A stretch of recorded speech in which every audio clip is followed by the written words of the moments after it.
Okay. Sige tayo manalangin. Aming Diyos na banal, muli ang aming pong pagbibigay pugay sa inyo at papuri at pagsamba.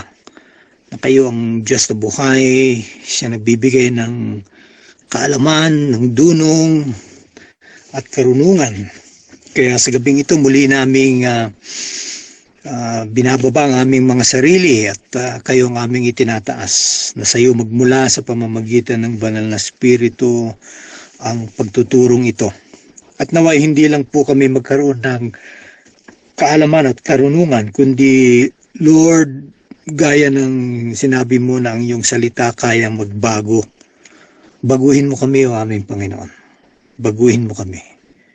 Ito ang aming dalangin sa pangalan ni Jesus. Amen. Okay. So, nung nakaraan, ang itinuro ni Brother Ryan is yung chapter 1. What would you like to change? Ano ang gusto mong baguhin? So, marami mga ibinigay na mga example si Brother Ryan dyan. Ngayon naman, dito sa chapter 2, aaralin natin ang why would you like to change? Bakit gusto mong magbago? Okay? So, kailangan pakiisipin muna natin panandalian. Bakit gusto mong maging mas kagaya ni Jesus? Halimbawa, pagdating sa iyong temper, okay? Or yung ma-overcome mo yung lust, kung anumang klase ng lust yan, lust of the flesh, lust of the eyes, and the pride of life. Yung mga fantasy imaginations ng bawat isa. Or gusto mo, ayaw mong maging depressed or maging less depressed ka lang. Or bitter, ayaw mo maging bitter, ayaw mo maging frustrated. Kumbaga, gusto mo talaga matanggal yan. Or gusto mo lang maging maayos na magulang, maayos na asawa, maayos na empleyado. Dito ngayon, nakikita natin ang tatlong maaring sagot ninyo patungkol dito. Una is to prove myself to God. May gusto tayong patunayan sa Diyos. O may gusto kang patunayan sa Diyos. Ayan. Pakisabi lang kung nawawala ako ha, para alam ko. Okay? So, maaaring yun ang gusto mong gawin, kaya gusto mong magbago, is gusto mong ma-impress, okay, sa iyo ang Diyos. Or kahit papano ay i-bless ka niya, or iligtas ka niya. Sabi nga, maraming tao naniniwala na kapag ikay mabuting tao, ikay pupunta sa langit. So, kung gusto mong pupunta ng langit, gumawa ka ng mabuti. So, gaya ng isang example nga dyan, na parang ang kalangitan daw ay isang parang nightclub na kung saan merong bouncer doon sa pintuan. Okay? At kung maayos ang kasuotan mo, okay, papapasukin ka. Kung ikay naka-shorts lang, nakamaong, ay hindi ka papapasukin. So, igsabihin, kailangan natin maging smart. Ganun ba ang pagpasok natin sa langit? Or maaaring iniisip mo, ikay tatanggapin sa huling araw dahil nga sa biyaya ng Diyos. Pero, iniisip mo pa rin, kailangan ma-impress mo pa rin ang Diyos.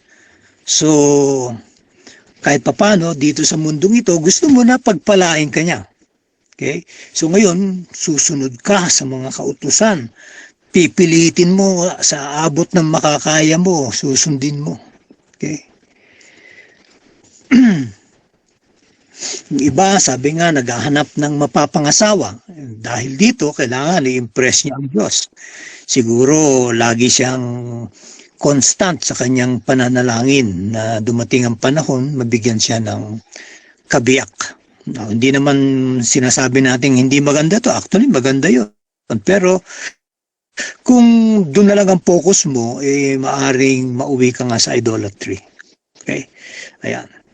So, kaya ang ginagawa ng ilan, may inaayos sila sa buhay nila on their own, sa sarili nilang lakas. Pero sabi nga, hindi po ganyan ang pagbabago na gusto ng Diyos. Okay? Dahil tayo, una, sabi nga, sa biyaya ng Diyos, pinakita na niya yung pagmamahal niya sa atin. Tayo na undeserved ng kanyang pagmamahal, ay kanyang ibinuhos pa ang kanyang grasya at mayamang awa. Para nang sa ganun makita natin, gawa niya lahat ang pagliligtas. Okay? Wala tayong idinagdag pagdating sa ating kaligtasan. Pero marami pa ring tao,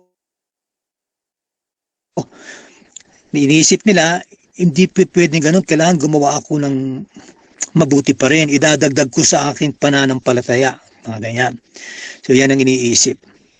Pero sinabi nga ng Panginoon, yung for God so loved the world, okay, that He gave His only begotten Son. So sabihin, siya na nagbigay, siya na yung gumawa ng paraan. Binigay niya ang kanyang bugtong na anak sa atin. And so, sabi nga, wala tayong ginagawa para ma-secure yung ating kaligtasan. Minahal tayo ng Diyos for who we are. Okay?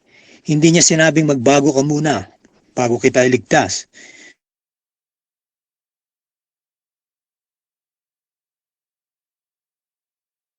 Kaya hindi niya sinabi dun sa nakapako sa krus na isang kriminal na bumaba ka muna at gumawa ka ng mabuti and pag-iisipan ko baka sakali isama kita sa aking paraiso. Hindi po. Sinabi niya ngayon pa lang, pagkatapos nito, makakasama na kita sa aking paraiso. So, sabihin, hindi natin pwedeng dagdagan yung pagmamahal na ibinigay na sa atin ng Diyos. Okay? Kahit pa anong pagbabagong gawin natin sa ating buhay. And hindi rin tayo mamahalin ng Diyos ng mas mababaw kung ibinigay niya at binuhos na niya ang kanyang pagmamahal sa atin. Hindi makikita yan sa, halimbawa, nagkamali ka, may ginawa kang parang magulang, nadismaya sa'yo. Hindi po ganun ang ating Diyos. Okay? Tayong mga magulang, minsan ganun. Tayo kasi tao, pero siya Diyos, hindi po siya nagbabago. So, pinapakita niya, sabi nga na, while we were yet sinners, Christ died for us. Romans 5:8. Pangalawa, may gusto tayong patunayan sa ibang tao or may gusto kang patunayan sa ibang tao. Sometimes ito ang ating reason para tayo magbago. Gusto nating ma-impress ang ibang tao sa atin. Gusto natin magkaroon ng approval, okay, yung acceptance tayo sa mga taong nasa paligid natin. Okay? Ayaw natin na parang may makita sila sa atin na bagay na parang ikaiinis nila or madidismaya sila sa atin. Kaya tuloy ang nangyayari, sometimes we wear a mask para itago natin ang totoong sarili natin. Nagtatago, nagkukunwari na siya ay banal, religious, pero at the back, sabi nga, meron pala siyang ginagawang kalokohan. Maaaring yung kanyang problema is yung anger niya, itinatago niya, sa pamilya niya lang na ipapakita, pero pag dito sa mga kapatiran ay banal na banal. Talagang respetadong respetado. So, sabi nga, hindi magtatagal, lalabas at lalabas din yan. May expose din yan. Okay? Parang ikay nag-aakto ng isang role sa isang pelikula, pero sabi nga, hindi ito magtatagal at makikilala ka rin, kaya wag nang magtago pa, okay, sa maskara. So isang problema na patuloy nating pinipilit na i-prove yung ating sarili sa ibang tao ay nakikita natin na parang meron yatang standard na binibigay ang ibang tao sa atin. At yung ibang pang standard ay maaring ungodly. Pero ina-adapt natin to sa ating mga behavior para maging in lang tayo. Kagaya ng iba, sabi, kung gusto mong magpasama sa aming barkadahan, di kailangan sumama ka. Ganito ang ginagawa namin. Okay? Iinuman, naglalasingan. Yun yung standard. Okay? Yung iba naman, standard nila is to be godly. Yeah? Ibig sabihin, kailangan hindi ka talaga makabasag pinggan. Parang ganon. Talagang straight. Walang pagkakamali. Pero so, parang robot. Okay. So tuloy, ang nangyayari is that, sabi nga, kung sino yung ating piniplease na tao, doon tayo nabubuhay para sa Kanya. Hindi na para sa Diyos. So talagang mahuhulog tayo before short of living like Jesus. Dahil, ang sabi nga, minimeasure natin ang ating sarili sa tingin ng ibang tao na mas righteous pa sa atin, mas makatwiran. So sabi nga, makikita natin kapag may nakita tayong pagkakamali ng iba, doon inaangat natin ang ating sarili at sinasabi natin, we're better than them. Sabi nga, kung gusto nating i-compare ang ating sarili, compare na lang natin sa ating Panginoon. Okay? Huwag na sa ibang tao. So, yun po. Okay? We need to see na talagang we all fall short of the God's standard. And diyan ngayon papasok ang pagiging tagapagligtas ng ating Panginoong Yesus. Pangatlo, gusto nating patunayan sa ating sarili. Okay?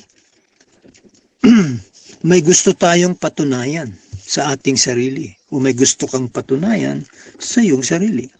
So ito yung pangatlong reason bakit gusto mo magbago. Gusto nating maging yung feeling mo nasa tama ka. Okay? Kaya kapag ka medyo nakagawa ka ng hindi maganda, medyo nahihiya ka. Okay? And so, anong gagawin mo? Well, aayusin ko to. Sa susunod, hindi na ako magkakamali. Okay. So, kagaya dyan, sabi nga, yung iba, ayaw nang matawag na former porn addict. Sabihin, former user lang ako. Pinaganda mo lang yung title mo, pero it's the same banana. Sabi ng iba, nga, may problema siya sa kanyang anger, imbis na sabihin niyang, I really have a problem with anger. Yung maging totoo ka. Kaya kung nagkamali ka, sabi nga, hindi natin maisip na tayo isang makasalanan na tao. Kundi, sabi nga, we are a former sinner. So, sabi nga, we can't feel good about ourselves until we put some distance between ourselves and our last big sin. Kaya tuloy nangyayari is nagkakaroon ng merit system. Pagka nakagawa ka na mabuti, may medal ako. Ayan. Sasabit mo yun. Ganyan. So, tuloy, ang nangyayari is that yung pagkakamali mo is a feeling of a sin that is an offense against yourself. Okay? Against your self-esteem and not an offense against God. So, tuloy, na diretsahin natin, nagkamali ako at ang Diyos lamang sa Kanya ako nagkamali, gaya yung prayer ni David sa Psalm 51. Hindi ganun ang iniisip natin. So, yung tatlong klase ng rason na ginagawa ng tao para patunayan ang kanyang sarili. Okay? Pero sabi nga, we are justified by grace. Sabi nga, ano bang mali kung gusto mo magbago para ma-improve natin ang ating sarili sa Diyos o sa ibang tao o sa sarili natin? Ang problema, it will not work. Okay?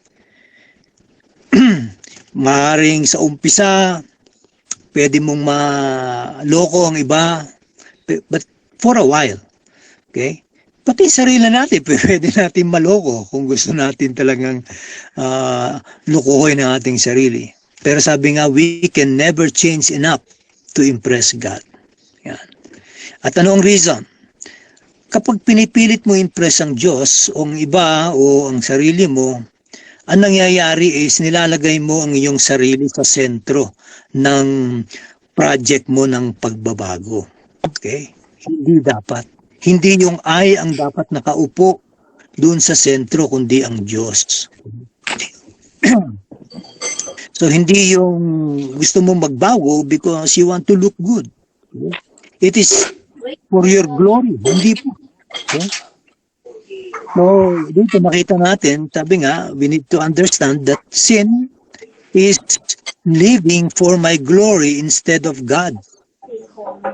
So sin is living life my way, okay, yung in my terms, my turf, gusto ko ito for me, okay, instead of living life God's way, for God. So, anong nangyayari tuloy dyan, mauwi ka sa pag-reject sa Diyos, sa kanyang pagiging Panginoon sa buhay mo. At ilalagay mo ngayon ang iyong sarili bilang Panginoon. Okay. Nilalagay mo ngayon ang sarili mo bilang tagapagligtas ng sarili mo. At yan, sabi nga, ay isang ehemplo nga sa Biblia, ay ang mga Pharisees. Gusto nila nakikita sila. Ginagawa nila itong mga mabubuti sa mga kanto ng mga kalsada sa Jerusalem. They do good works. They repent of bad works. Pero sabi nga, but gospel repentance includes pati ang pagre-repent sa mabubuti nating ginawa for the wrong reasons. Okay? Gumagawa ka ng mabuti, mali naman ang intention mo. Okay? So, kailangan mag-repent. Pagdating sa bagay na yan, na pinipilit mo ikaw ang magpapabago sa sarili mo. Ikaw ang savior ng buhay mo. No. Sabi nga ni theologian John Gertzner, sabi niya, the thing that really separates us from God is not so much our sin, but our damnable good works. Okay? Sometimes yung ating good works, yan pala ang siyang magpapalayo sa atin sa Diyos. Oh, mga rin nagtatanong, gumagawa ka ng ano mabuti. Parang yung pa ang magiging hadlang. Oo, kasi nga, nagre-rely ka na doon, hindi na sa Diyos. Okay? So dito, sa lahat ng itong mga nabanggit, meron nga tayong tendency na i-prove natin ang ating mga sarili. Okay? Para magkaroon tayo ng worthiness. Mga religious people, yan, dyan sila magaling, dyan nahuhulog. Okay? Ipapakita nila, gaya ng mga Pariseo na sila nga ay talagang makadiyos. Okay? Pero sabi nga, they do things based on their performance. They perform. Kaya doon nahuhulog sa hypocrisy. Noong Old Testament times, yung hypocrisy, yung nagmamaskara ka, tataas ka sa entablado at magpe-perform ka. Ganun pong ginagawa ng mga Pariseo. They have too much that they fill in. Okay? Maaaring masaya ka, successful ka, sa trabaho mo, maayos din ang pananamit mo, para nang sa ganon, sabi nga, you perform in the eyes of people sa iyong sarili na, at sa Diyos, na ikaw nga ay talagang kaaya-aya. Okay? Sabi, at the end, sa sermon ng on the Mount, Jesus presents us with two choices, dalawang daan, dalawang pundasyon para sa buhay. Matthew 7:13-27. So, doon sinasabi, we might suppose the choice is between good life and bad life. Yan ang thinking ng iba. I'll choose the good life and not the bad life. And that is why dyan papasok yung mga katuruan nila Joel Osteen. It's your best life now. Okay? But when you look back, sabi nga, over the sermon, hindi po yan ang makikita nyo. The alternative life that Jesus reject is a good life lived for the wrong reasons. Yan nga yung turo ni Joel Austin. He rejects the righteousness of the scribes and Pharisees. They think they're righteous for God, but really they're doing it for themselves. That they may be seen by others, ayan, or to manipulate God. The righteousness doesn't come from the heart, hindi sa puso, sa nguso or sa gawa. So, sabi nga, these people honor me with their lips, but their hearts are far from me. Matthew 15. So, the options Jesus presents are self-righteousness and poverty of spirit. Anong pipiliin mo? Yung mababang loob mo, paghahambal mo, o yung self-righteousness mo gaya ng mga Pariseo? So, another word para i-prove natin ang ating sarili is the word justify. We want to justify ourselves to demonstrate we're worthy of God or respectable in the eyes of other people. Yan. Gaya ng mga politicians, yan ang kanilang ginagawa. They want to feel, they want to be seen by people that they are respectable people in society. But God looks at the heart. And so, sabi nga, tayo nag-justify lang only through faith in what Christ has done. When you feel the desire to prove yourself, remember you're right with God in Christ. So tayo ay naging tama sa pamamagitan ni Kristo. Hindi mo na mababago to. You can't do anything to make yourself more acceptable to God than you already are. Kung ikaw ay pinili na ng Diyos, niligtas ka niya, anak ka na ng Diyos. Okay? Unless otherwise you have believed in them. You don't need to worry whether people are impressed by you because you're already justified or vindicated by God. Okay? And what makes you feel good is not what you've done, but what Christ has done for you. Yung ginawa ni Kristo, laging ganun. Huwag tayong mawawala sa ganung focus. It's what Christ has done, hindi what you will do or are doing for God. Your identity isn't dependent on your change. Hindi yung sa pagbabago mo. Doon makikita ang identity mo. Hindi. You're a child already if you are saved by grace and by faith in Christ. So to some who were confident of their own righteousness and looked down on everybody else, sinabi ni Jesus itong parable na ito. Na yung Pariseo at isang tax collector. Yung Pariseo, talagang medyo taas noo siya, nananalangin pa, di ba? God, I thank you that I am not like other men, extortioners, unjust, adulterers, or even like this tax collector.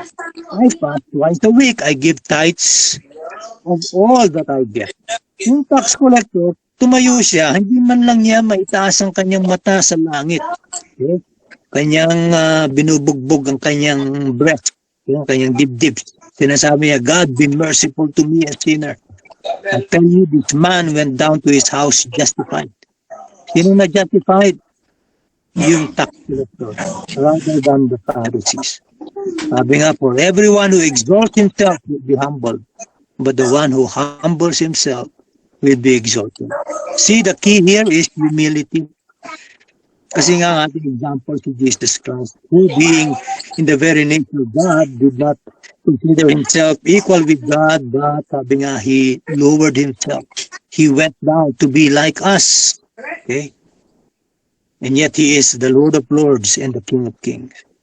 And dito nakita natin, yung Pharisee, they just want to impress God. That's why he listed his achievements. Jesus said, he prayed about himself. Kaya tayo pag nananalangin, maging other-centered tayo, huwag tayong maging self-centered para hindi ka mapokus sa sarili mo. Huwag kang mag-selfie. Okay? Hindi, yung iba ang kunan mo. Yan. And he wanted to impress other people. Yan ang ginawa ng Pariseo. That's why he stood up in a prominent place, sabi sa Matthew 6:5. And no doubt, he was pretty impressed with himself. Wow! Ang ganda ng tayo ko dito. Kitang-kita ako ng mga tao, nananalangin ako. He certainly judged himself better than the tax collector. And the tax collector, on the other hand, didn't think he was impressive. He stood at a distance from other people. He didn't claim to be good in any way. So wala siyang pwedeng justify. Ang maiiyak niya lang is, Lord, have mercy on me. But sabi nga ni Jesus, it was the tax collector who went home justified. The Pharisee tried to justify himself, but he was not justified. The tax collector relied only on God's mercy, and he was justified. Okay? So yan. So yan, may mga example na dyan, maating tatalunan na yan. Here's the real problem with changing para lang mag-impress. God has given His Son for us that we can be justified. Jesus died on the cross, separated from His Father, bearing the full weight of God's wrath so that we can be accepted by God. Inako na ng Panginoon. Babalik tayo sa krus ng Kalbaryo. Kung hindi ka pa ma-humble doon, I don't know what will humble you. So when we try to prove ourselves by our good works, we're saying, in effect, that the cross wasn't enough. At yan ang ginagawa ng Romano Katoliko. Kulang pa yung ginawa ni Jesus sa krus ng Kalbaryo, kaya dagdagan nyo ng inyong mabubuting gawa para kayo ay presentable, kaaya-aya at katanggap-tanggap sa Diyos. Mali po. Mali po yung turo na yon. Yan.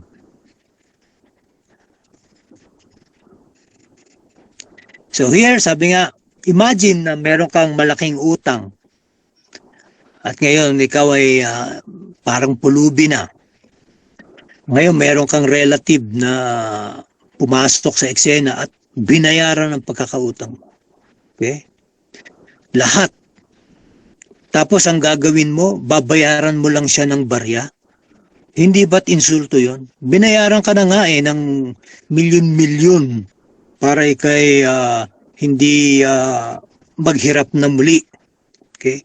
And yet, babayaran mo pa ng barya. Ganyan ang ginagawa ng mga taong binabayaran ang kanilang kaligtasan o para sila'y maligtas sa pamamagitan ng kanilang mabubuting gawa. So, pointless po yan. Okay? And very insulting sa Diyos.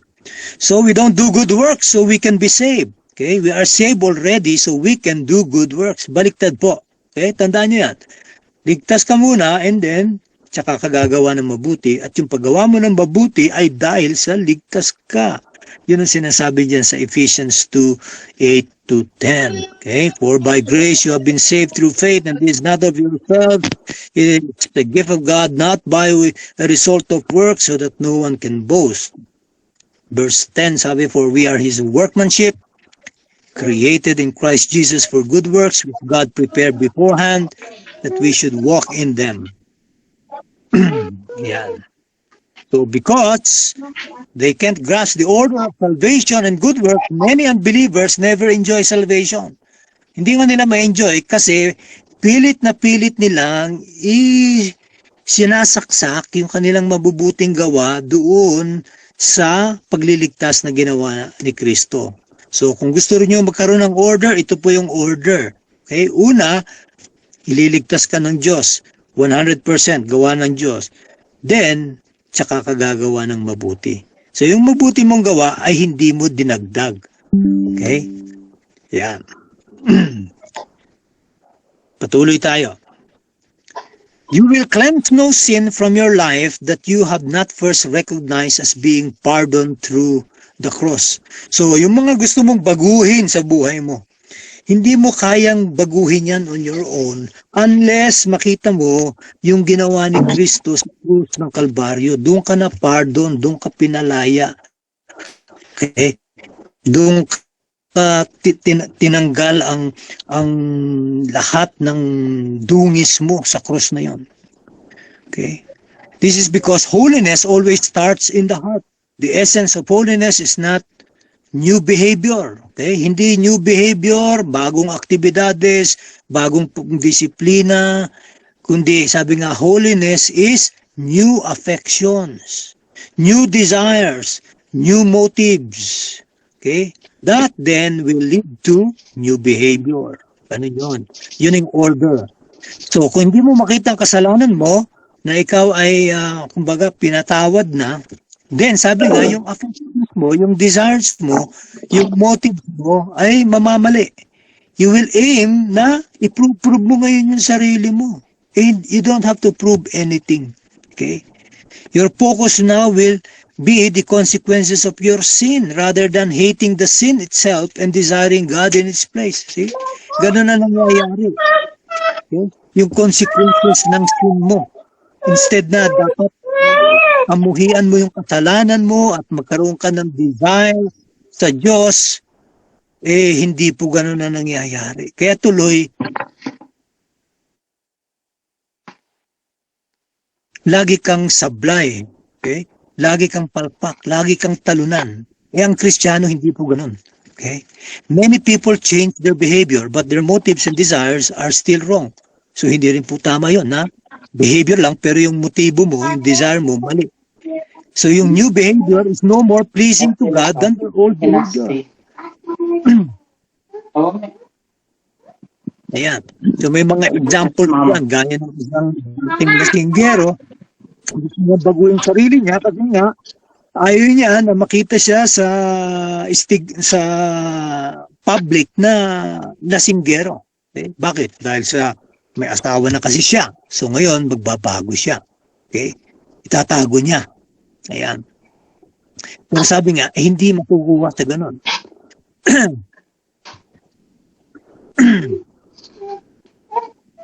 Ayan. Sabi nga ni John Piper, conversion is the creation of new desires, not just new duties, new delights, not just new deeds, new treasures, not just new tasks. Ayan. So, sabi ni Charles Spurgeon, kanyang point, dun sa isang humble gardener who presents a bunch of carrots to his king, present niya yung carrots sa hari at pinakita niya ang kanyang pagmamahal sa kanyang hari, nirewardan siya. Okay? Biniyayaan ngayon siya ng hari. Sabi, ito, bigyan kita ngayon ng 1 acre of land at magtanim ka pa ng maraming carrots. Nakita to ngayon ng courtier na nandun na kasama ng hari. So, sabi niya, ay, ganun pala yun. So ngayon, kumuha siya ng kabayo at sinabi niya, ito sa akin, kabayo ngayon ang aking ibinibigay sa iyo, hari. So iniisip niya siguro, marami siyang farm o kaya stable ng mga kabayo ang ibibigay sa kanya. Pero sabi ng hari, o sige, kukunin ko itong kabayo mo. Okay? So sabi nga ng gardener, sabi niya pala ng hari, the gardener gave me the carrots. Okay? Kasi nga medyo hindi maarok nung courtier kung bakit ganun ang naging action niya sa kanya ng hari. So, yung gardener nagbigay sa akin ng carrots, but you have given yourself the horse. You gave not for love of me, but for love of yourself in the hope of a reward. Ayan. Kaya ka pala nag-i-impress is gusto mong ikaw ang mabigyan ng biyaya. Nakapokus ka pa rin sa sarili mo. Okay? So, hindi po dapat ganon. Okay? Kung tutulong din lang tayo, okay? May mga ganyang tao, tutulong nga, feeding program, okay? Ibigay mo na talagang bukal sa kalooban mo, hindi yung later on, uy, akong bumili niyan, akong gumastos dyan. Minsan ganun ang bulalas ng mga bibig. So hindi po tama yun. Okay? Pakaisipin natin na tayo'y mga managers lang, na ang pagmamayari ng lahat ng naririto sa lupa ay ang Diyos. And that's why, sabi nga, stewards lang tayo. Stewards ng mga biyaya na pinagkakaloob ng Diyos. Okay? At may karapatan ng Diyos kunin yan whenever He wants. Okay? Kaya dapat maluwag lang yung ating hawak sa mga kayamanan o biyaya na ating nakakamtan. Pero sabi nga, dapat patindi ang ating kapit sa Kanya na siyang nagbigay ng mga biyayang ito, yung blesser. So are you serving God or serving yourself? The Bible talks often of reward, but the reward is God Himself. Yung mismo pinaka-reward natin, the joy of knowing and pleasing the God we love and in whom we delight. We don't change so we can prove ourselves to God. We're accepted by God so we can change. So God gives us panibagong identity, and this new identity is the motive and the basis for our change. Hindi na tayo yung, ako for example, I'm not the old Mike anymore. I'm now the new Mike, okay, that God has saved and blessed with all the grace and mercy that God has poured upon me. So, ganun din sa inyo. So, aralin ngayon natin itong tinatawag na new identity. So, patuloy sa New Testament, panay, binabanggit diyan, sabi nga, na tayo tinawag to be what we are. It's not about achieving something so we can impress. It's about living out the new identity that God gives us in Jesus. So, itong sinabi niya diyan, His divine power has granted to us all things that pertain to life and godliness, through the knowledge of Him who called us to His own glory and excellence, by which He has granted to us His precious and very great promises, so that through them you may become partakers of the divine nature, having escaped from the corruption that is in the world because of sinful desire. For this very reason, make every effort to supplement your faith with virtue, and virtue with knowledge, and knowledge with self-control, and self-control with steadfastness, and steadfastness with godliness, and godliness with brotherly affection, and brotherly affection with love. For if these qualities are yours and are increasing, they keep you from being ineffective or unfruitful in the knowledge of our Lord Jesus Christ. For whoever lacks these qualities is so nearsighted that he is blind, having forgotten that he was cleansed from his former sin. 2 Peter 1, 3-9. So, hindi na po natin kailangan ng maging bago para maging makadiyos. Sabi nga, because we already have all we need. Itong mga nabanggit, regalo ng Diyos sa atin yan. The great and precious promises that shape our new identity enable us to be like God. Okay, yung karakter ng Diyos, yun ang ating pursuit. Growth in godliness begins with faith in those promises. Notice the problem kapag ang isang tao ay ineffective and unproductive. Kanyang nakalimutan na siya ay nilinis na sa kanyang mga nakaraang kasalanan. So nawala na yung kanyang paningin, pananaw doon sa kanyang bagong identity kasi nagpipilit pa rin siya either to impress or baguhin niya ang sarili niya. So titingnan natin ang tatlong kapamaraanan na binabanggit ng Biblia patungkol nga sa bagong identity natin. At paano ito nag-provide sa atin ng matibay na motibo para tayo ay magbago. Una, kailangan makita natin na ngayon tayo na ay anak na ng Ama. Okay? When the right time came, God sent His Son, born of a woman, subject to the law. God sent Him to buy freedom for us who were slaves to the law so that He could adopt us as His very own children, and because we are His children, God has sent the Spirit of His Son into our hearts, prompting us to call out, Abba, Father. Now you are no longer a slave, but God's own child. And since you are His child, God has made you His heir. For you have been called to live in freedom, my brothers and sisters, but don't use your freedom to satisfy your sinful nature. Instead, use your freedom to serve one another in love. So yan ang sinasabi sa Galatians 4, 4-7, Galatians chapter 5, verse 13, at sa Romans 6, 15-23.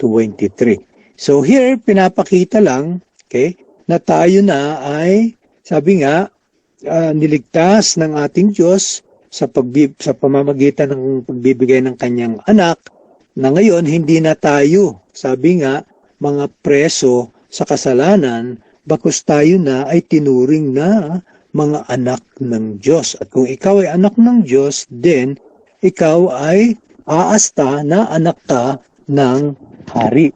Parang ganyan. Pero hindi ibig sabihin, yung pag-asta mo ng anak ng hari is that because I am a child of the king, ay lahat ng mga karangyaan dito sa mundo ay kailangang aking matikman. Sabi nga, no. Do not, sabi nga, let your freedom, okay, satisfy your sinful nature. So wala na yung paghahangad na yan. Dahil nga, dapat kontento na tayo sa mga binibigay sa atin ng Diyos sa pang-araw-araw. So dati tayo ay mga alipin sa kasalanan, pero sabi nga, tayo ay nabago na. Okay? Ayan. So, sabi dyan, we were also slaves to the law. Gaya ng mga Israelita, sa kanilang pagsunod sa batas sa Old Testament, hanggang sa New Testament ay ganun pa rin sila. Dumating na si Kristo, hindi pa rin nila tinanggap, bagkus pinako nila sa krus. Kaya sabi nga, ang sinasabi dito ni Paul ay yung batas ni Moses. So, may mga set of rules yung batas. So, akala ng mga Israelita sa kanilang pagsunod, yun ang magiging kaligtasan nila. Magiging kaaya-aya sila sa Diyos. Pero hindi. Okay? Hindi po ganun. Bagkus, sabi nga, babalik tayo dun sa pagbibigay ng Diyos sa kanyang bugtong na anak. Ayan. So, wag na natin i-prove pa yung ating mga sarili sa Diyos. Hindi na kailangan. Kung ikay anak na ng Diyos, then sabi nga, hindi na yung spirit of fear, but the spirit who prompts us to cry, Abba Father. Nakakatawag na tayo sa ating Ama sa langit. Pwede na tayong makipag-usap sa Kanya ng diretsahan. Ayan. At tayo na ay tagapagmana ng kalangitan at ng mga biyaya galing doon. Sabi ni J.C. Berkauer, the adoption to sons, that is the foundation of sanctification, the only foundation. In his faith, each has all the possession he required and can therefore freely and lovingly devote his entire life to the service of fellow men. We were slave of sin and now we are children of God. It would be crazy to go on living as slaves and not as children. Freedom doesn't mean we can sin. That's not freedom. That's going back into slavery. Imagine, kung ikaw isang alcoholic, okay? Dahil dyan sa addiction mong yan, sinira mong yung buhay.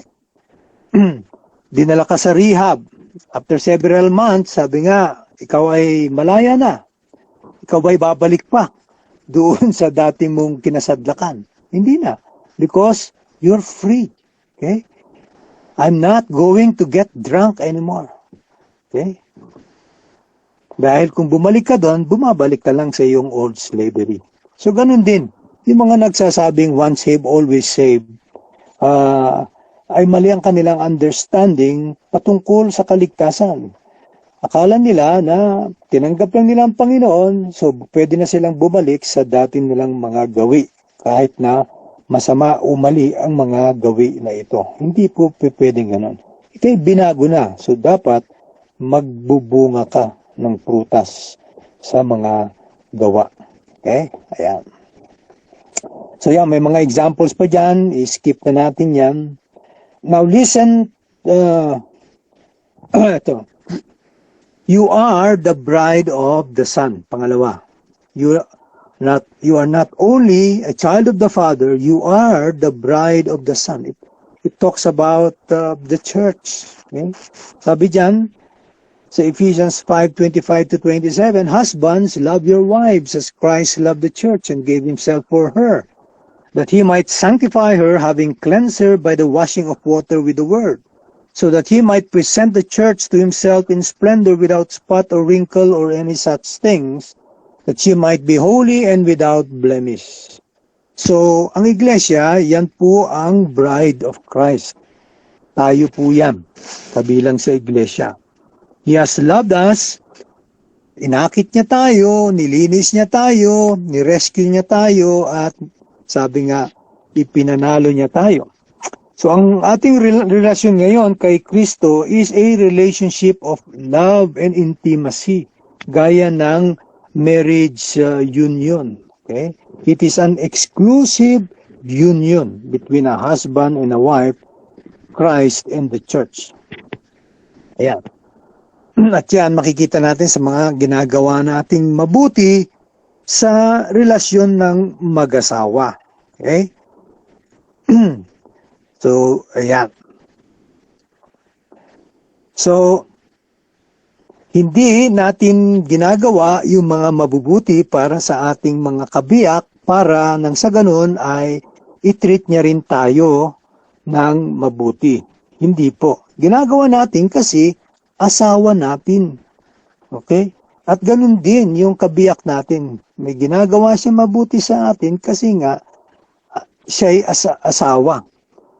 Okay? At nagmamahalan kayong dalawa gaya ng pagmamahal ni Kristo sa kanyang iglesia. So, ganun din, magsasabit ang iglesia sa Panginoong Hesus. And therefore, sabi nga tayo, as a church, we delight in Christ. Okay?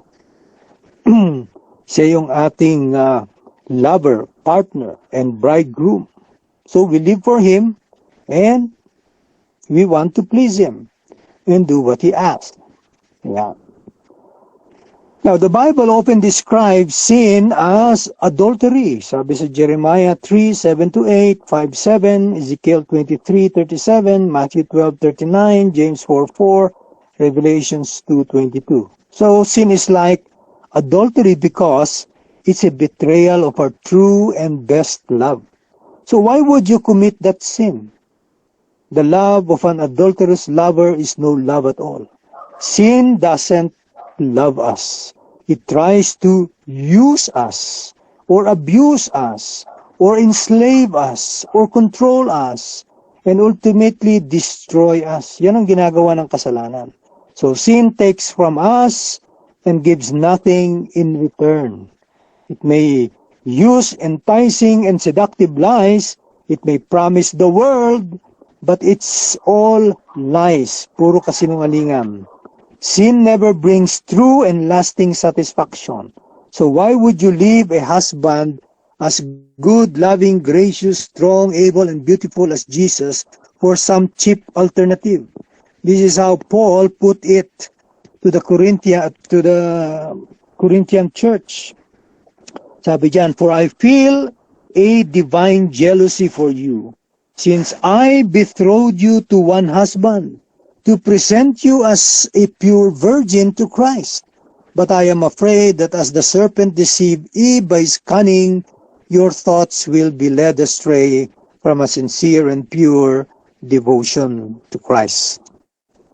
2 Corinthians 11:2-3. So one woman put it to me like this. As a child, I dreamed of my wedding day, or walking down the aisle in a beautiful white dress. In none of my dreams was my dress covered in dirt and grime. We're to live out our new identity, to be what we are, and this means being a pure, devoted, loving bride of Christ. Pangatlo, na dapat natin makita is that you are the home of the Holy Spirit. Tayo'y tahanan ng banal na spirit. Banal na spirito. Free from sexual immorality. Every other sin a person commits is outside the body, but the sexually immoral person sins against his own body. Or do you not know that your body is a temple of the Holy Spirit within you, whom you have from God? You are not your own, for you were bought with a price. So glorify God in your body. 1 Corinthians 6:18-20. So the temple, dun sa Old Testament, ating inaral yan sa Book of Leviticus, sabi nga, ay yung tabernacle. So sabi nga, nothing impure was allowed. And we know na si Jesus Christ muna ang ating naging dwelling place. And later on here in the New Testament, okay, after now Christ being the dwelling place, tayo ngayon na bumalik ng Panginoong Hesus sa langit at ang Holy Spirit ang kanya ngayon binigay sa atin, sabi nga, saan ngayon magre-reside yung Holy Spirit? Tayo ngayon yun, yung buhay natin. Now, the Holy Spirit resides sa atin. And so, sabi nga, our life together as a Christian community are sacred spaces consecrated to God, just as the Old Testament tabernacle was consecrated to be a dwelling place of God, and likewise a meeting place between God and man. So, Christians have come to use the term sanctification to describe the lifetime process of change into Christ likeness. But pagdating sa New Testament, yung talks about Christians being sanctified, it usually refers to a past definitive action by God. Okay? Ito ay gawa ng Diyos.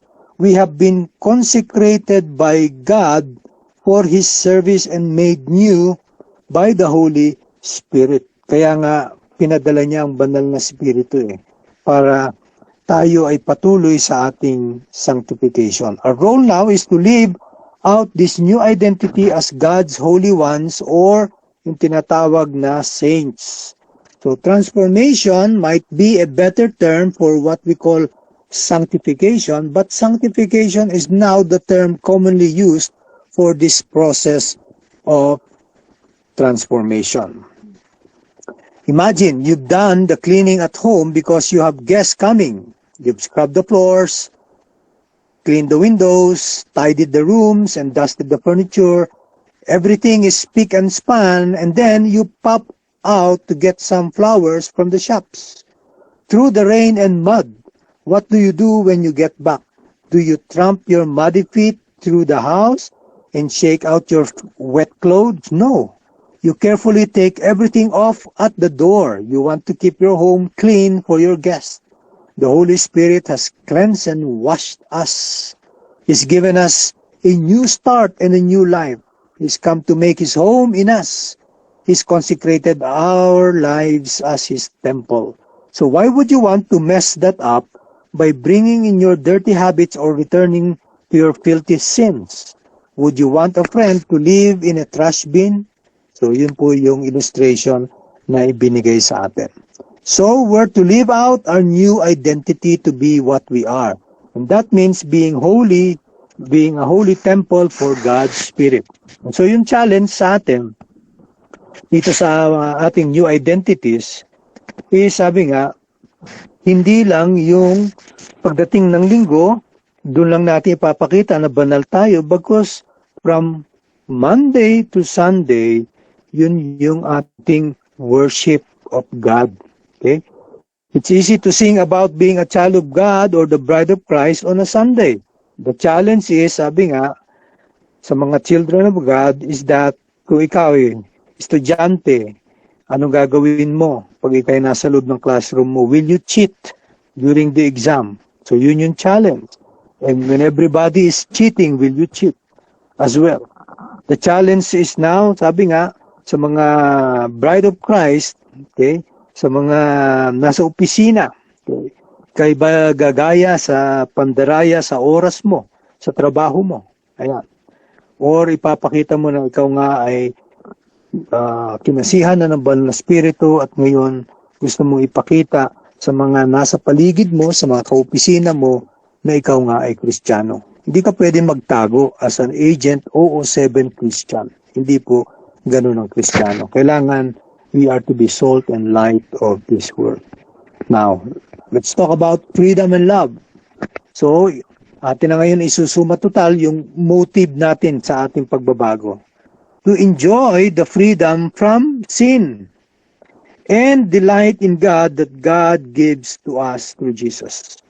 So, sabi nga, kailangan i-highlight natin yung 4 na mga bagay dito sa definition na ito. So, number 1, Growing in holiness is not sad, dutiful drudgery. Yung parang hinahatak mo yung paa mo para lang pumasok sa eskwela. Hindi po ganun yan. It's about joy.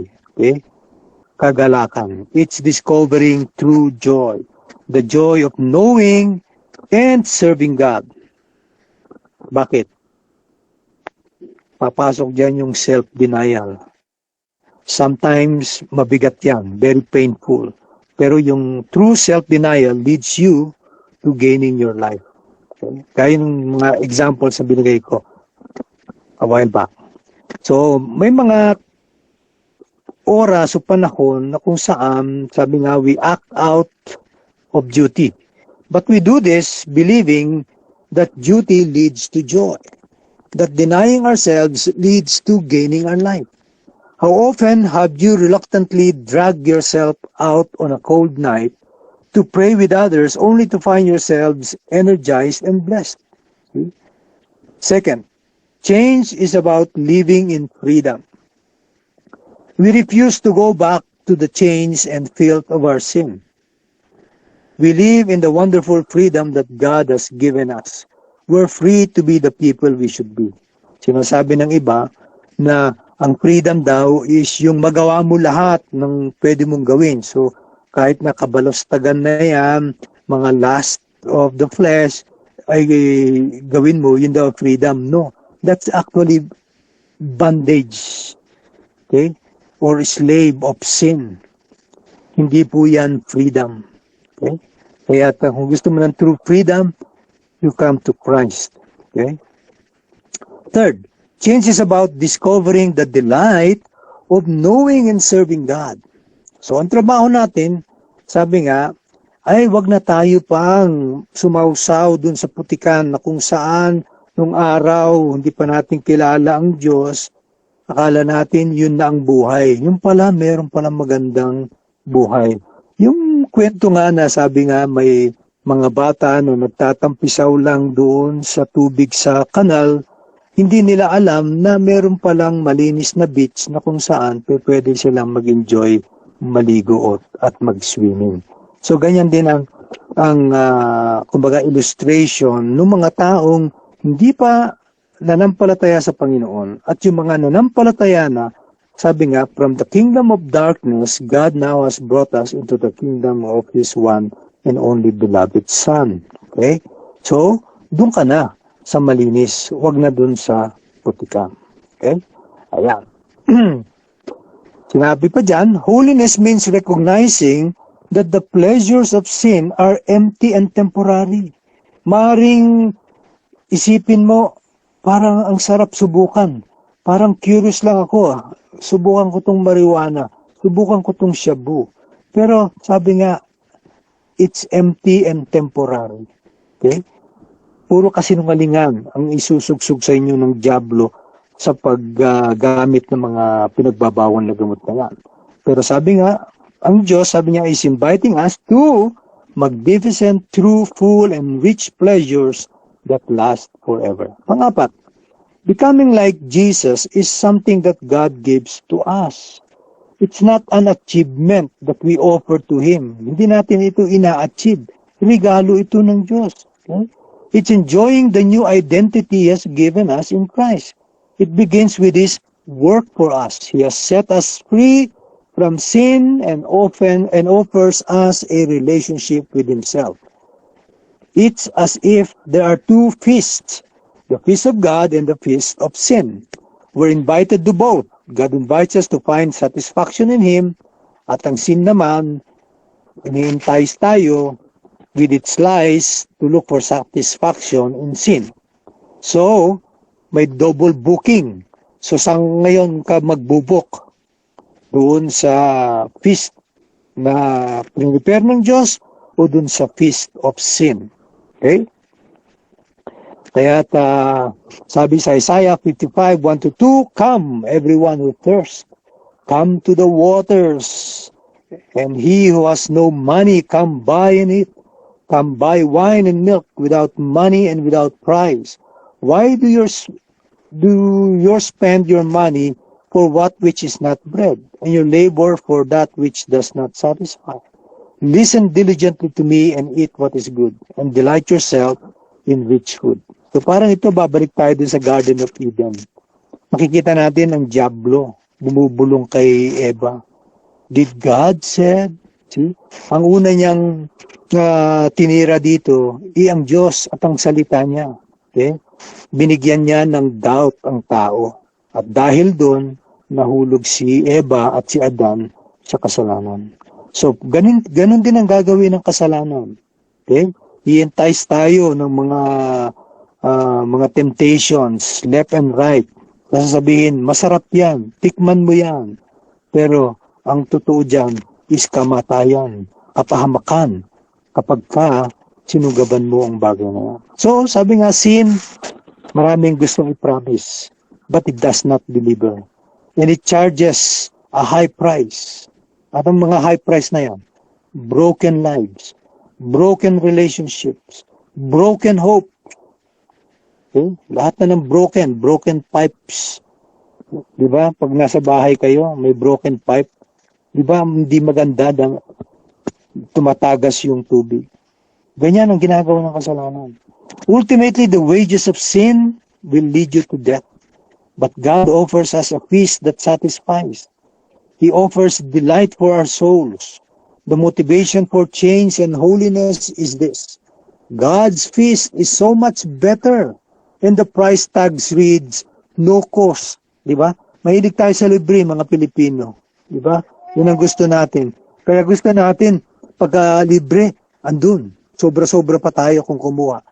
Ito, libre na. Binibigay ang kaligtasan. Ayaw pa ng tao. Gusto pa pagbayaran niya. See? It is His gift to us. So, mamili kayo. Yung feast ng Diyos o yung feast ng kasalanan. At dito, may mga reflections dito. Siguro, babasahin ko na lang ito. But, sa mga questions yun na lang later on, doon tayo mag-develop. So, reflection is, take a look at the following paragraphs. I've taken some verses from the Bible and made them say the opposite of what they actually say. See if you can turn them back into what they really say. You can check by looking at Romans 5:1-2 and Ephesians 2:8-10. So, example, when we prove ourselves by living a good life, we have peace with God through what we do. It's what we do that gives us access to God's blessing and a good standing in people's eyes. This means we can worry less about whether we'll share God's glory. Second, it's by changing that our problems will be sorted out through working hard. It's up to us. This is what we can do for God. We're saved by what we do, so we can prove ourselves. If we do the good works that God plans for us, then we can become God's masterpiece, new people in Christ Jesus. So dito, alam natin, mali ang mga phrases na ito. Okay? Tandaan nyo, we are not saved because of our good works. Okay? Second, identify when sin made one of the following promises in your experience. What did it actually deliver? Sin promises fun and excitement, but it delivers pain and tragedy. Sin promises freedom, but it delivers slavery and addiction. Sin promises life and fulfillment, but it delivers emptiness, frustration, and death. Sin promises gain, but it delivers loss. Sin promises that we can get away with it, but the fact is we don't. Lahat ng ito ay true. Okay? Lahat ng sinabi diyan ay true.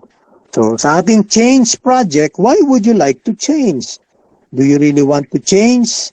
Does the thought of becoming like Jesus make you feel sad? Do you think your life will become boring, unsatisfying, and hard? Do you think of giving up sin as an unpleasant duty you need to do to win God's approval? Do you want to change for the wrong reasons? Do you sometimes think, God won't bless me today because I've let Him down? God will answer my prayers today because I've been good. I need to make it up to God because I've sinned. I need to change so God will accept me on the final day. So if you answered yes to any of these questions, you may be trying to change to impress God. But do you sometimes make sure people know about the good things you're doing? Tell little white lies to cover up your failings? Imagine people being impressed because you're so spiritual? Feel like you've let yourself down when you sin? Now, if you answered yes to any of these questions, you may be trying to change to impress people or to feel good about yourself. So what do you think will happen if you're successful in your change project? What difference will it make to God's love for you, people's opinion of you, how you view yourself? What can you do to strengthen your desire to change? If you suspect you don't really want to change, think what you could do to strengthen your resolve. If you suspect you may want to change for the wrong reasons, to impress God, impress people, or to feel good about yourself, then think what you could do to focus on your new identity in Christ. And ito yung some ideas. Compare slavery to sin with being a child of God. Compare the sin of adultery to being the bride of Christ. Compare the filth of sin with being a clean home for the Holy Spirit. And then meron dyan, you could memorize Romans 5:1-2, Ephesians 2:8-10, or Titus 3:5-8. And use these verses to speak to your heart when you think in wrong ways. On the cross, Jesus cried out, "It is finished." Imagine yourself answering back, "Not quite. I need to finish the job. I still need to win God's blessings." Think how ridiculous and insulting to God this is. Imagine two homes side by side. In one, God is hosting His feast. In the other, sin is hosting its feast. Compare the two feasts. What satisfaction do they offer? How lasting and real is that satisfaction? What price must you pay? And so, sabi nga, write a summary of why you would like to change, putting it in a way that resonates for you. Add some ideas on how you could strengthen your desire to change. So that ends our topic for tonight. So we are now going to close in prayer, and after that, open for questioning. Ama namin, kami nagpupurit kapasalamat sa inyo sa biyaya mo, sa mga salitang iyong inihayag sa gabing ito, na ito ay patungkol sa bakit gusto naming magbago. So, Panginoon, naway na linawan ang bawat isa at mabigyan ng katarungan ng iyong salita at mabigyan ng linaw na hindi kami gustong mag-impress sa iyo, sa tao sa paligid, at sa aming sarili, bagkus, Lord, gusto namin na talagang makita namin ang kilos mo sa buhay namin, O Diyos, at ikaw ang siyang maluwalhati. So, muli, Panginoon, ang aming pasasalamat sa pangalan ni Jesus, itong aming dalangin. Amen. So, good evening. Back to you, Exie.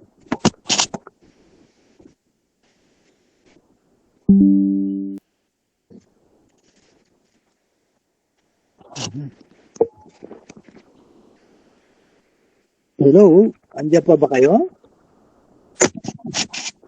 Ouch. Wala na po.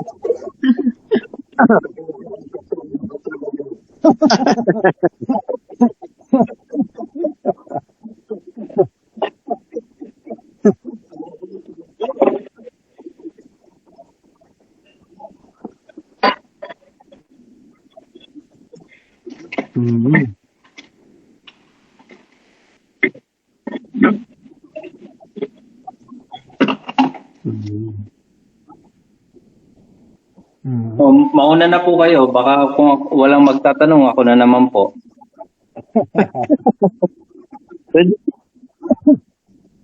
Huwag tanong ka lang, Bro Mari. Pag, pag nagtanong po ulit ako hanggang matapos na naman, wala na naman yung ano. Wag na po kayo kasi mahiya pag nagtatanong para malinawan. 35 minutes na lang naiiwan, o 35 minutes. Meron po kasi akong kasabihan yung katulad ng bata Ang batang matalino, mahilig magtanong. Yan. Talitalinuhan lang po. Pinalo ko, tanong na ako ng tanong eh.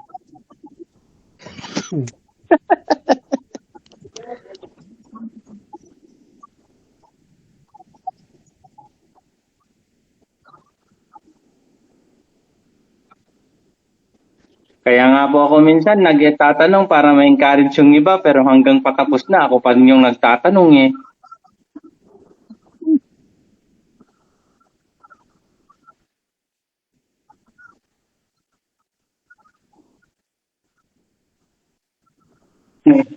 Opo, opo, ano lang po yun.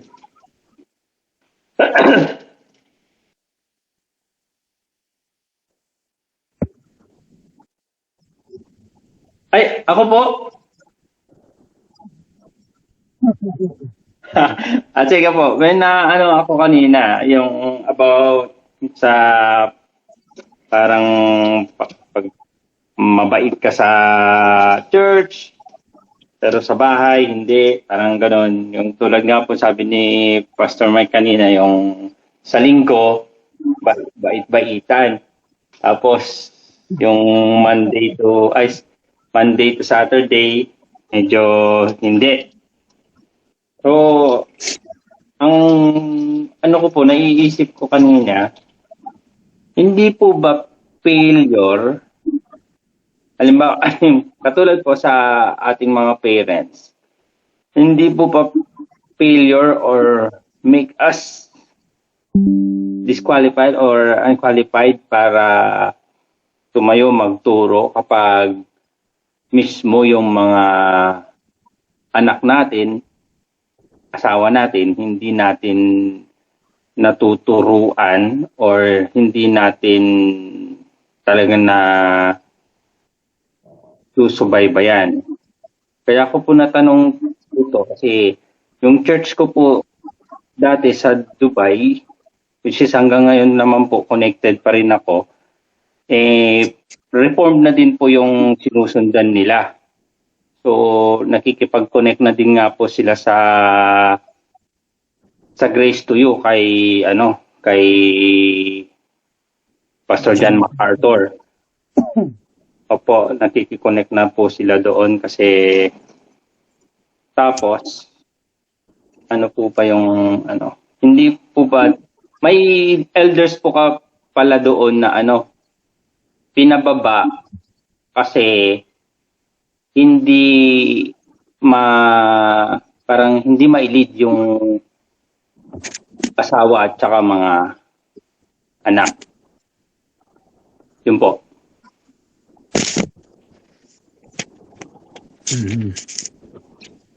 Pinababa as elder.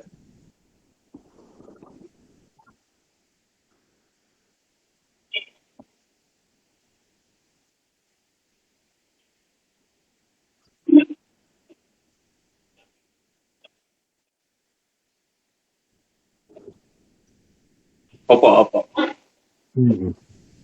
Okay, sabi dyan sa 1 Timothy chapter 3, ito yung guidelines for church leadership.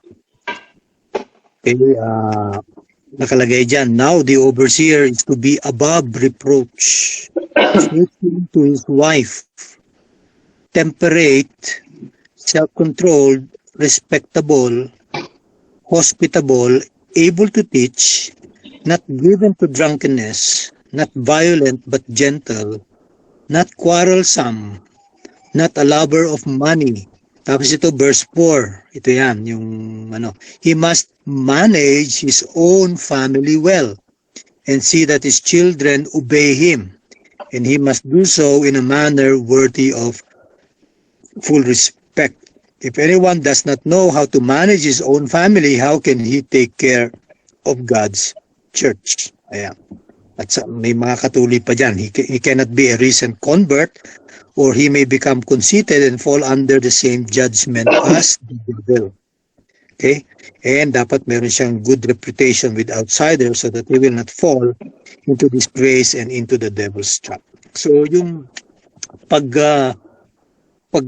pagiging leader o elder o pastor ng isang church ay isang trustworthy and high calling na yan. Kailangan i-aspire, i-desire ng isang taong gusto. Pero merong nakakalakip na mga qualification. Now, having said that, hindi naman tayo perfect. Okay?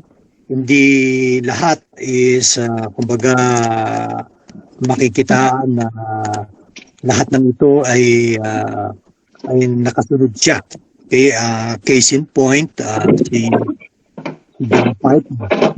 John Piper ay isang magaling na expositor ng salita ng Diyos. Naging teacher din siya ng isang at naging pastor din ng Bethlehem Church. Pero nung maliliit pa yung kanyang mga anak ay kanyang tinuruan ng patungkol sa salita ng Diyos. Nung nagka-isip na yung mga bata at may sarili ng mga buhay, nagbinata, makita natin yung isang anak niya, si Abraham Piper, ay isa ng atheist ngayon. Okay? So, does that mean now John Piper will be disqualified because of this? Ang aking sagot dyan ay hindi. Kasi ang tinutukoy dito is yung mga anak na nasa poder mo pa. Meaning to say, sila ay nasa, kumbaga, authority ng kanilang ama, nasa kanilang bahay. So, may mga maliliit pa, mga bata. Pero kapag ka may sarili na, lalo kung may mga sariling pamilya, at nag-iba, nagloko, ay hindi na po kasalanan yun ni John Piper. Okay? Though, there are instances by which pwede natin din kumbaga i-put yung blame sa mga magulang. Okay? Dahil dapat mga magulang mag-i-start ito. Hindi pwedeng sabihin nila, ay, dadalhin ko na lang sa iglesia at bahala ng mga pastor mag-disciple sa anak ko. No. As fathers of your homes and as husband to your wives, you are the pastors of your family. Kaya it is bestowed upon you para kayo ang isang mag-nurture, magturo para sa paglago ng inyong mga anak. Okay? Now, kung dumating yung point na maging kagaya ng kay John Piper, well, at least nagawa nyo yung tungkulin nyo nung sila yung mga bata pa. So kung sakali, kung isang iglesia, mayroong ganun, pinababa, of course, titingnan maigi, hindi naman agad-agaran yan. Kung talagang merong mga nakikita na talagang itong elder o leader ay hindi nga pwede. Halimbawa, pagkausap sa church, napakabait. Pero pag uwi naman sa bahay, ay binubugbog niya yung asawa niya. Elder siya. So yung mga ganon, he has to step down. Okay? Kasi sinabi dyan, not violent but gentle, not quarrelsome. Okay? Ang isa naman, halimbawa, masyadong mahilig sa pera. Puro pera na lang ang tinuturo. Wala, mauwi sa prosperity gospel. Hindi siya na kailangan niyang bumaba. Baka kailangan mong umalis sa iglesyang yon dahil nga hindi na gospel ang itinuturo sa mga bagay na yun. Okay? So, yun yung aking take sa question na yun. Merong gusto magdagdag, pakidagdag na lamang po.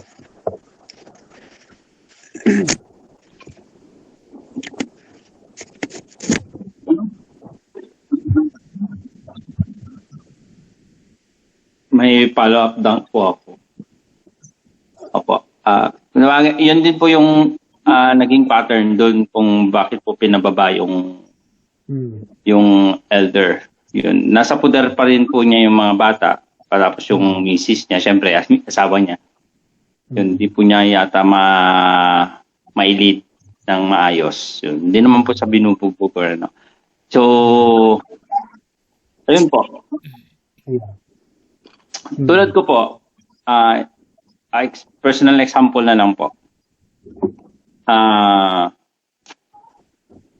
21 na po kasi yung anak ko, yung panganay. Separated po ako dun sa first wife ko. So yung panganay ko nasa kina mama na niya. Umuwi siya last year. Yun. So third year college po niya ngayon. Umuwi na siya doon. So sabi ko, 21 ka na, wala ka na sa puder ko, na ito naturuan naman kita, napalaki naman kita ng maayos. Ngayon, kung ano yung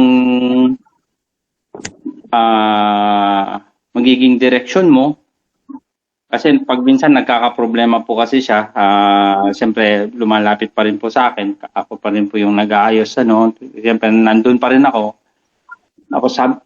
Tama po ba na sinabi ko sa kanya na, pero yung sinabi ko po as a father para lang po alam niya, pero as a father hindi ko namin po pababayaan siya if in case magkaroon siya ng problema in the future. So sabi ko sa kanya nasa mama, nandun ka na sa mama mo nakatira, you're on your own, kung ano maging problema mo, decision mo yon, panindigan mo kung ano yung mga magagawa mo. Yun po yung nasabi ko eh. Tapos, at the back of my mind, yun po yung follow-up question ko po. Ayun, nasagot na pala ni Pastor Mike na hindi na siya minor. Wala na rin sa poder ko. So, parang release. Read na po pala ako doon sa guilt. Kung ano po, Pastor Mike. Parang ganun po ba yun? Yes and no. Yes, nasa edad na siya. At saka, kung ang pinili niya ay doon siya sumama sa nanay niya, then hindi mo na cargo yun. But, since anak mo pa rin yan, from time to time, since ang gusto mo is maministeryohan pa rin siya, you try your best to minister God's word and the gospel to him.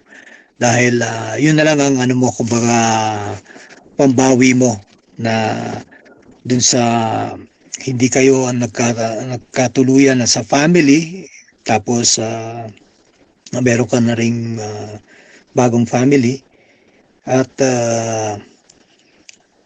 yung ang focus mo na lang sa kanya is yung kanyang spiritual growth. Now, kung dumating sa puntong talagang magrebelde siya, hindi mo na cargo yon. Pero nga, as much as kung naipakita mo nung siya'y bata pa, nung nasa poder mo pa siya, ay maganda kung maitutuloy mo yon, yung relationship na yon. I think si Ryan, pwede niya pang dagdagan itong aking kasagutan pagdating dito. Andiyan ba si Brother Ryan? Dito po ako. Ayun. Opo, yan din naman po lagi usapan namin ni Ryan kasi pareho rin po kami ng struggle eh. Parang kung si Brother Ryan po, ewan ko, parang iisa lang po yung pattern namin eh. Magkabaliktad lang po yung ulo lang po namin ang siguro magkaiba, magkabaliktad.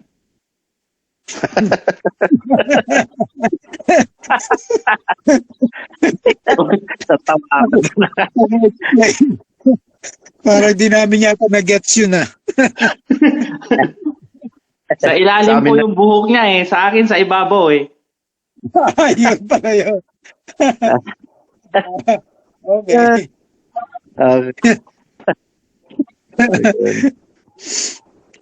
Ako na talaga natutunan ko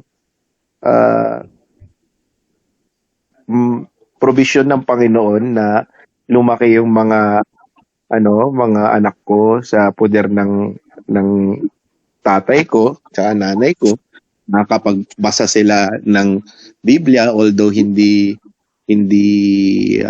sagrado, hindi kasi sagrado na Katoliko ang mga nanay at tatay ko, at ang tatay ko mahilig talaga siya magbasa so yung mga anak ko noon ginaganon niya, pero andun pa rin nagkaroon pa rin ng mga struggles na yun nga, hindi sila, may mga phase na akala mo Kristiyano na sila, and then yun pala syempre dahil nga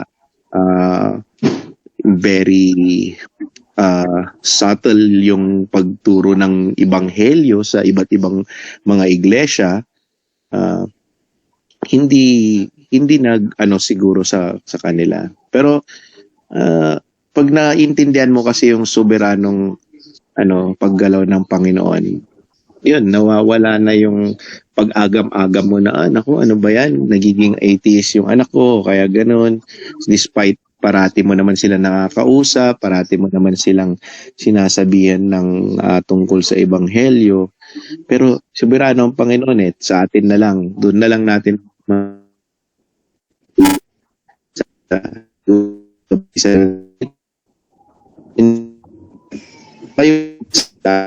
siguro bawal dito. Hindi naman kayo sinave nung bata kayo di ba? May mga iba pang mga kasama natin siguro dito nakakilala sa Panginoon sa tunay na ebanghelyo around 40s or 50s na nila, di ba? So hindi mo masasabi yan hangga't buhay yung tao. Hangga't hindi talaga naging evident na hindi na lang siya basta professing Christian, kundi nagpupursue talaga siya. Kasi marami ring pwedeng maging professing lang, pero at the end of the day, pag dating sa unos o mga pagsubok, instead na yung na-mold yung character niya, mas lalong nagiging worst pa yung character niya, which is taliwas sa paggalaw ng banal na Santong Espiritu. Dito sa tinatakal natin, dapat maging mindful tayo na makita yung paggalaw ng banal na Santong Espiritu kagaya ng paggawa ng Diyos sa mundo, sa buong sanlibutan, di ba? Nung ginawa niya, void wala talaga. So ganun din tayo from our sinful state, we are void, madumi,